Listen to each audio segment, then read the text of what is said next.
પાલનપુર તાલુકાના પખાણવા ગામમાં વર્ષોથી પાણીની ગંભીર સમસ્યા હતી। ખેતી તથા પશુપાલન પર આધારિત આ વિસ્તારના ખેડૂતોને પૂરતું પાણી ન મળતા અનેક મુશ્કેલીઓનો સામનો કરવો પડતો હતો। આ બાબતે ખેડૂતો દ્વારા વારંવાર ગુજરાત સરકાર સમક્ષ પાણી માટે રજૂઆતો કરવામાં આવી હતી। ખેડૂતોની આ રજૂઆતોને ગંભીરતાથી ધ્યાને લઈ ગુજરાત સરકારે પાલનપુર તાલુકાના ગામોમાં તળાવો ભરવા માટે પાઇપલાઇન મારફતે નર્મદા પાણી પહોંચાડવાની યોજના મંજૂર કરી હતી। આ યોજના અંતર્ગત આજે પાલનપુર તાલુકાના પખાણવા ગામમાં નર્મદા નદીનું નીર પહોંચ્યું છે। નર્મદા પાણી આવતા પખાણવા ગામ સહિત આજુબાજુના વિસ્તારોના ખેડૂતો અને પશુપાલકોમાં ભારે આનંદ અને ખુશીનો માહોલ જોવા મળ્યો હતો।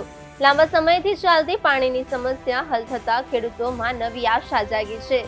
આ પ્રસંગે ગામના ખેડૂતો અને પશુપાલકો દ્વારા ગુજરાત સરકારનો તથા પાલનપુરના ધારાસભ્ય અનિકેત ઠાકરનો દિલથી આભાર વ્યક્ત કરવામાં આવ્યો હતો।